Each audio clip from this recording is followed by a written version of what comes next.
तो बहुत बहुत स्वागत है दोस्तों इस चैनल यूट्यूब स्टडी 2.0 में। तो दोस्तों आज इस वीडियो में क्लास 10th के बच्चों के लिए जो सामाजिक विज्ञान का पेपर होता है, तो सामाजिक विज्ञान में आपको 4 भाग है, जिसमें से इतिहास, भूगोल, अर्थशास्त्र और नागरिक शास्त्र है। तो इस इतिहास में से जो आपका इतिहास, सामाजिक विज्ञान में जो आपका इतिहास है, उस इतिहास से 3 चैप्टर है। वो 3 चैप्टर से मैं बहुविकल्पीय प्रश्न लाया हूँ, जो बहुत ही बोर्ड एग्जाम के लिए अच्छा होगा, लाभदायक होगा। तो इस बहुविकल्पीय प्रश्नों को एक वीडियो में देख लेते हैं। तो अभी अगले वीडियो में अति लघु उत्तरीय प्रश्न और लघु उत्तरीय प्रश्नों को पढ़ेंगे। तो चलिए सबसे पहले बहुविकल्पीय प्रश्नों को पढ़ लेते हैं दोस्तों। तो यहाँ पर प्रश्न नंबर पहला है, देखिए कि यंग इटली सोसाइटी के संस्थापक कौन है। यंग इटली सोसाइटी के संस्थापक कौन है दोस्तों। तो यहाँ पर 4 विकल्प दिए गए हैं, जिनमें से आपको एक चुन कर सही उत्तर को पर टिक लगाना है। तो देखिए सबसे पहले इसमें से कौन सा विकल्प सही है। तो दोस्तों यंग इटली सोसाइटी के संस्थापक कौन है, तो गैरिबाल्डी। विकल्प नंबर पहला है गैरिबाल्डी, दूसरा है बिस्मार्क, तीसरा है काउर, चौथा है मेजनी। तो दोस्तों इसका आंसर जो होगा दोस्तों मेजनी होगा। क्या होगा, तो दोस्तों आंसर होगा मेजनी। इसका यंग इटली सोसाइटी के संस्थापक कौन है, तो मेजनी है दोस्तों। इसका आंसर मेजनी हो जाएगा। चलिए अगला प्रश्न देखते हैं। दूसरा प्रश्न है दोस्तों यहाँ पर कि फ्रांस में गणतंत्र की घोषणा किस वर्ष हुई।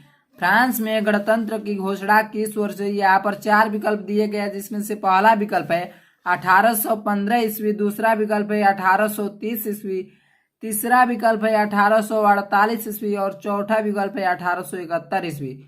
तो दोस्तों इसका आंसर होगा फ्रांस में गणतंत्र की घोषणा किस वर्ष हुई। तो इसका आंसर हो जाएगा 1848 ईस्वी।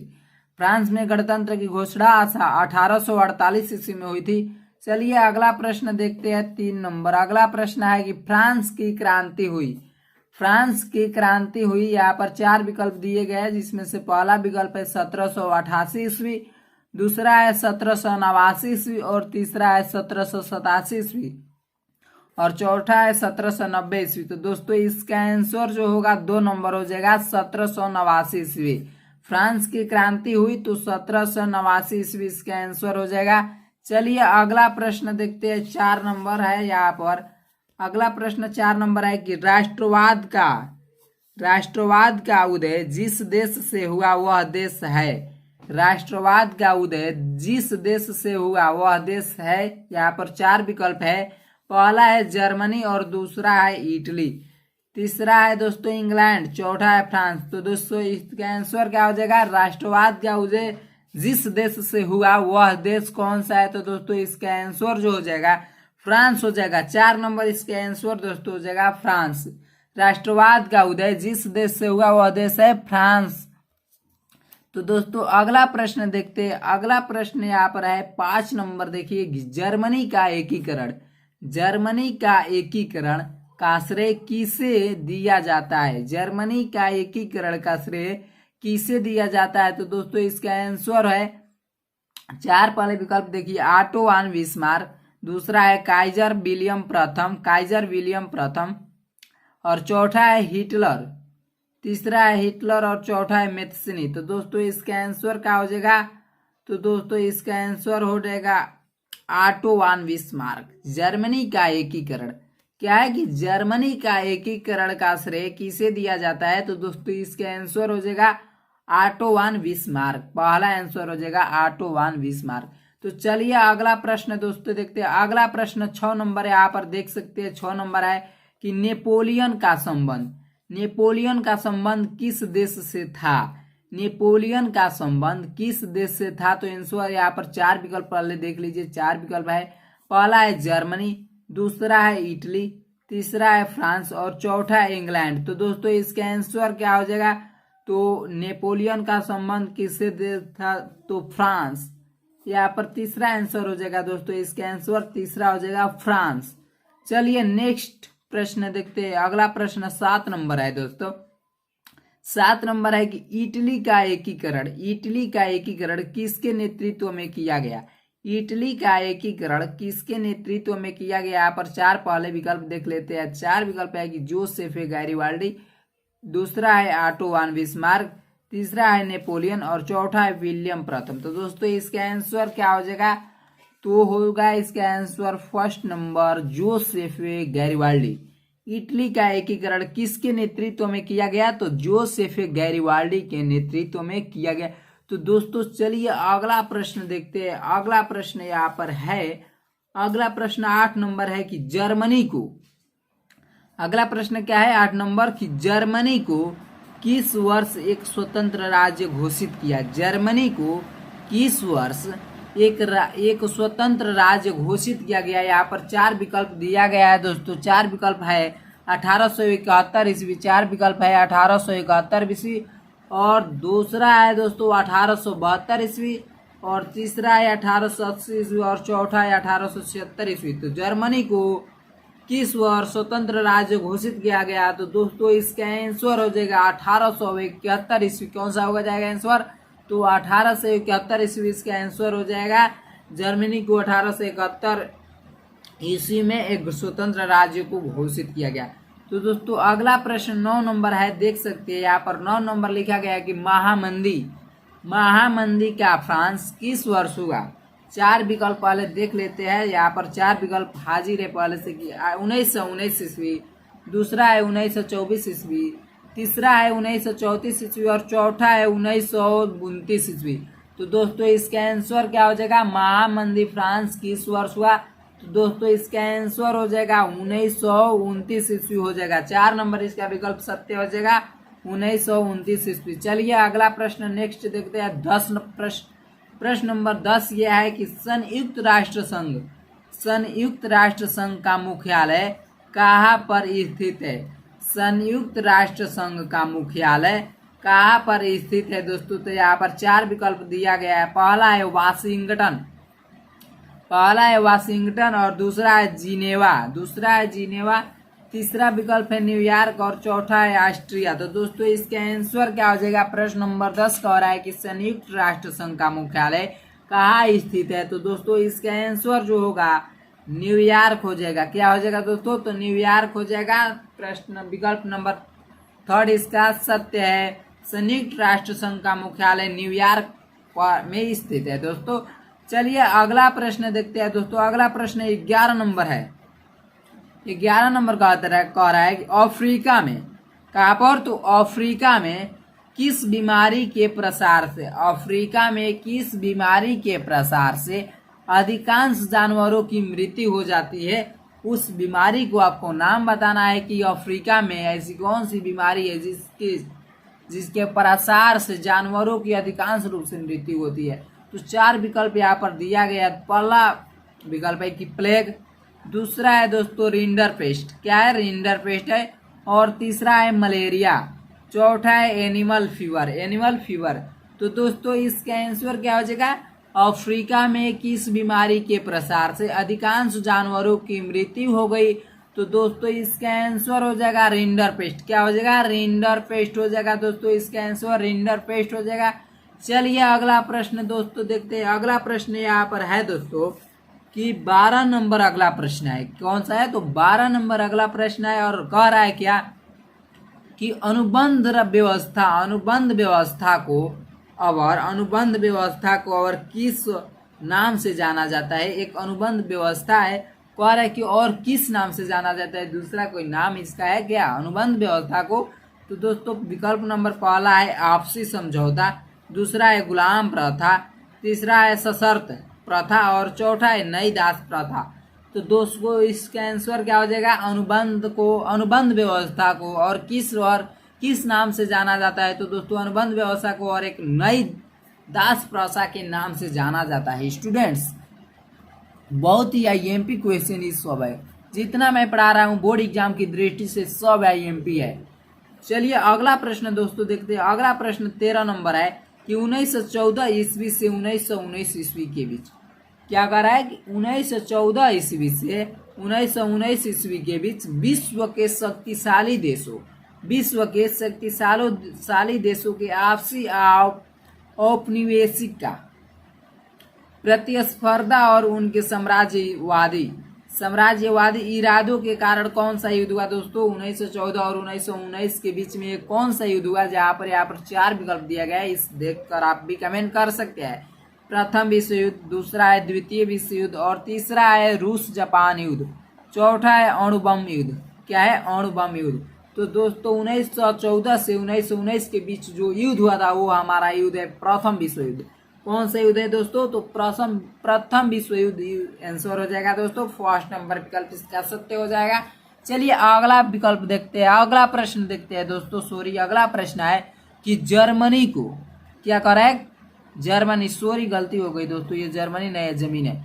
जमीन को उपजाऊ बनाकर क्या करा है कि जमीन को उपजाऊ बनाकर गेहूं व कपास की खेती हेतु कैनाल कॉलोनी कहाँ बसाई गई? माने कि जो कह रहा है यहाँ पर प्रश्न को समझने की कोशिश कीजिए। कह रहा है कि जमीन को उपजाऊ बनाकर गेहूं और कपास की खेती हेतु कैनाल और कॉलोनी कहाँ पर बसाई गई? तो यहाँ पर 4 विकल्प दिए गए। पहला विकल्प है कि गुजरात में, दूसरा विकल्प है दोस्तों उत्तर प्रदेश में और तीसरा विकल्प आप देख रहे हैं कि पंजाब में और चौथा विकल्प है उड़ीसा में। तो दोस्तों इसका आंसर जो हो जाएगा पंजाब हो जाएगा। पंजाब यहाँ पर देखिए थर्ड विकल्प सत्य है। क्या हो जाएगा? जमीन को उपजाऊ बनाकर कैनाल और कॉलोनी को पंजाब में बसाई गई थी स्टूडेंट्स, पंजाब में बसाई गई थी। चलिए स्टूडेंट्स अगला देखते हैं। अगला यहाँ पर है दोस्तों, देख सकते हैं अगला कह रहा है, अगला प्रश्न 15 नंबर है। कौन सा है? तो 15 नंबर है। कह रहा है कि महात्मा गांधी दक्षिण अफ्रीका से वापस कब लौटे? महात्मा गांधी दक्षिण अफ्रीका गए थे तो कब वापस लौटे थे? आपको सन पूछ रहा है कि महात्मा गांधी दक्षिण अफ्रीका से वापस कब लौटे? तो चलिए यहाँ पर विकल्प 4 पहले देखते हैं, इसके अनुसार हमें पता चलेगा। पहला विकल्प है 1914 ईस्वी, दूसरा है 1915 में और तीसरा है 1918 में और चौथा है 1919 में। तो स्टूडेंट्स यहाँ पर कह रहा है कि महात्मा गांधी दक्षिण अफ्रीका से वापस कब लौटे? तो दोस्तों इसका आंसर हो जाएगा 1915 ईस्वी। सेकेंड विकल्प सत्य इसका हो जाएगा 1915 ईस्वी में महात्मा गांधी ने दक्षिण अफ्रीका से वापस लौटे थे। चलिए अगला प्रश्न 16 नंबर देखते हैं दोस्तों। 16 नंबर कह रहा है कि 13 अप्रैल, क्या है? 13 अप्रैल 1919 किस घटना से संबंधित है? आप बहुत बार ये सब कुछ जानते होंगे। 13 अप्रैल 1919 किस घटना से संबंधित है स्टूडेंट्स? तो यहाँ पर 4 विकल्प दिए गए दोस्तों, देख लीजिए। सत्याग्रह आंदोलन की शुरुआत, दूसरा है साइमन कमीशन का भारत आगमन, ये इसी का है, साइमन कमीशन का भारत आगमन। क्या है? साइमन कमीशन का भारत आगमन। और तीसरा यहाँ पर विकल्प है कि असहयोग आंदोलन की शुरुआत। क्या है तीसरा विकल्प? तो असहयोग आंदोलन की शुरुआत। और चौथा विकल्प यहाँ पर देख सकते हैं जलियांवाला बाग हत्याकांड। तो दोस्तों 13 अप्रैल सन 1919 को जो घटना घटित हुई वो जलियांवाला बाग हत्याकांड, क्या है? जलियांवाला बाग हत्याकांड से संबंधित वो घटना है। चलिए नेक्स्ट प्रश्न अगला देखते हैं स्टूडेंट। 17 नंबर यहाँ पर प्रश्न है। 17 नंबर कह रहा है कि महात्मा गांधी ने असहयोग आंदोलन कब आरंभ किया? महात्मा गांधी ने असहयोग आंदोलन को कब आरंभ किया दोस्तों? तो यहाँ पर आप 4 विकल्प दिए गए। 1919 ईस्वी और दूसरा है 1920 ईस्वी और तीसरा 1920 ईस्वी और 1923 ईस्वी। सॉरी दोस्तों यहाँ पर गलती हो गया है, ये 1921 ईस्वी है दोस्तों, 2 बार लिखा गया 1920 ईस्वी, यह 1921 ईस्वी है। तो इसका विकल्प क्या हो जाएगा दोस्तों? आंसर आप भी बता सकते हैं, कमेंट बॉक्स में कमेंट कर सकते हैं स्टूडेंट्स। कह रहा है कि महात्मा गांधी ने असहयोग आंदोलन कब आरंभ किया? तो दोस्तों इसका आंसर सेकंड सत्य हो जाएगा हमारे यहाँ 1920 ईस्वी को। गांधी जी ने असहयोग आंदोलन कब आरंभ किया? तो दोस्तों 1920 ईस्वी में गांधी जी ने असहयोग आंदोलन को आरंभ किए थे दोस्तों। चलिए अगला प्रश्न देखते हैं। 18 नंबर है दोस्तों। 18 नंबर है, कह रहे कि सविनय अवज्ञा आंदोलन, क्या है कि सविनय अवज्ञा आंदोलन कब चलाया गया? सविनय अवज्ञा आंदोलन कब चलाया गया? तो दोस्तों यहाँ पर 4 विकल्प दिए गए। पहला विकल्प है 1920 ईस्वी और दूसरा विकल्प है 1927 ईस्वी, तीसरा है 1935 ईस्वी और चौथा है 1930 ईस्वी। तो दोस्तों जो सविनय अवज्ञा आंदोलन कब चलाया गया? तो दोस्तों 1980 ईस्वी में सविनय अवज्ञा आंदोलन को चलाया गया था। तो चलिए अगला प्रश्न दोस्तों देखते हैं। अगला प्रश्न यहाँ पर देख सकते हैं 19 नंबर है, कौन सा है? तो 19 नंबर अगला प्रश्न है। कह रहा है कि करो या मरो, करो या मरो का नारा किसने दिया, किसने लगाया? करो या मरो का नारा। तो स्टूडेंट्स यहाँ पर 4 विकल्प दिए गए हैं। पहला विकल्प है सुभाष चंद्र बोस, और सेकेंड है कि चंद्रशेखर आजाद, तीसरा है भगत सिंह और चौथा है महात्मा गांधी। तो करो या मरो का नारा जिसने दिया था वो है हमारे यहाँ महात्मा गांधी। क्या हो जाएगा स्टूडेंट्स? 4 नंबर विकल्प सत्य हो जाएगा। करो या मरो का नारा लगाए थे तो महात्मा गांधी ने लगाए थे। चलिए अगला प्रश्न देखते हैं 20 नंबर, अंतिम प्रश्न है दोस्तों। अंतिम प्रश्न है ये 20 नंबर है कि असहयोग आंदोलन, असहयोग आंदोलन का मुख्य कारण क्या था? असहयोग आंदोलन का मुख्य कारण क्या था? तो यहाँ पर 4 विकल्प दिए गए, जिनमें से पहला विकल्प आप देख सकते हैं कि रालेट एक्ट है। क्या है? तो रालेट एक्ट है। और दूसरा विकल्प जो है प्रथम विश्व युद्ध है। तीसरा विकल्प जो है खिलाफत, ये खिलाफत है, ये खिलाफत आंदोलन। और चौथा विकल्प देख सकते हैं द्वितीय विश्व युद्ध। तो दोस्तों इसका आंसर क्या हो जाएगा? असहयोग आंदोलन का मुख्य कारण क्या था दोस्तों? तो असहयोग आंदोलन का मुख्य कारण रालेट एक्ट नहीं, खिलाफत आंदोलन। दोस्तों इसका क्या आंसर हो जाएगा? तो थर्ड सत्य हो जाएगा, खिलाफत आंदोलन इसका आंसर हो जाएगा दोस्तों। तो दोस्तों ये देख सकते हैं ये बोर्ड कॉपी है। क्या है? तो ये इंटरमीडिएट परीक्षा, इंटरमीडिएट के बच्चों के लिए बोर्ड कॉपी है दोस्तों। जहां पर आप बोर्ड पेपर देने जाएंगे तो आपको ऐसे ही सेम कॉपी मिलेगी। मैंने इस कॉपी को लाया है दोस्तों, देखिए हाई स्कूल का भी आने वाला है, लाएंगे दिखाएंगे आपको। यहाँ पर ये सब कुछ बताने वाले हैं इस चैनल पर। इस वीडियो अगली वीडियो में मैं आपको प्रोवाइड करेंगे आपको अनुक्रमांक कैसे कैसे इसको फिलअप करना है, और इस उत्तर पुस्तिका में आपको कैसे लिखना है दोस्तों। तो ये है आपकी उत्तर पुस्तिका है, बोर्ड एग्जाम की उत्तर पुस्तिका यही है दोस्तों। देख सकते हैं बोर्ड एग्जाम में ऐसी ही आपको कॉपी मिलती है दोस्तों। अगर आप चैनल को सब्सक्राइब नहीं किए तो प्लीज चैनल को सब्सक्राइब कर लीजिए, साथ ही बेल आइकन को दबा लीजिए। तब तक के लिए थैंक्स फॉर वॉचिंग दोस्तों। अगली वीडियो में मिलते हैं। अगली वीडियो में मैं सामाजिक विज्ञान के जो इतिहास में 3 चैप्टर था, 3 चैप्टर का सारा विकल्प मैंने ला दिया है दोस्तों। और अगली वीडियो में मैं अति लघु से लेकर लघु उत्तरीय और दीर्घ उत्तरीय प्रश्न लाने वाले हैं अगली वीडियो में दोस्तों। तो चलिए अगली वीडियो में मिलते हैं।